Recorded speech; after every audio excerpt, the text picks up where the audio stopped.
It looks like many in Zimbabwe have heeded the calls by trade unions and protesters for a 3-day strike. Some online are using the hashtag #ZimShutdown and sharing their videos from the two main cities, the capital Harare and Bulawayo.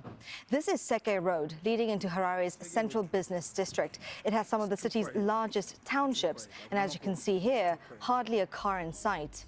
Even commuter omnibuses, also known as combis, have been parked, refusing to carry passengers.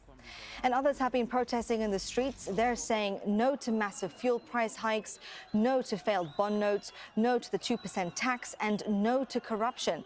In some cases, the protests have turned violent, including looting. Police have used tear gas and water cannon to disperse the demonstrators.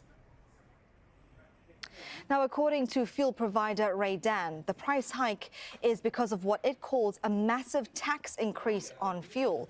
This comes in the wake of the huge tax increase caused by the 2% tariff on electronic transfers. And that's what's making many Zimbabweans angry.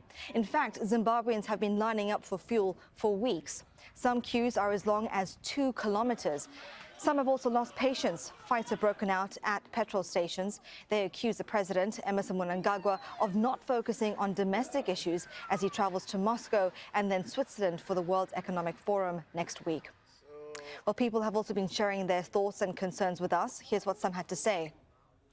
It is dishonest in that the president maintains that the bond note is 1:1 against the US dollar. This despite giving us 2 different prices, a US dollar price and a bond note price. The other dishonesty is that they are saying they're going to offer a rebate to manufacturers so that prices don't go up, but they don't say what kind of rebate that is.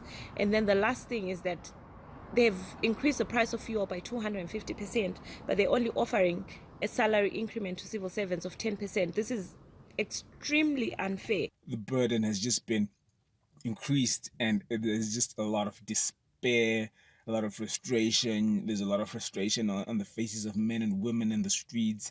There's a lot of frustration that I'm seeing on the faces of men who are in these fuel queues, and everyone is just disgruntled and disappointed by the lack of clear policy structures and the lack of clear monetary policy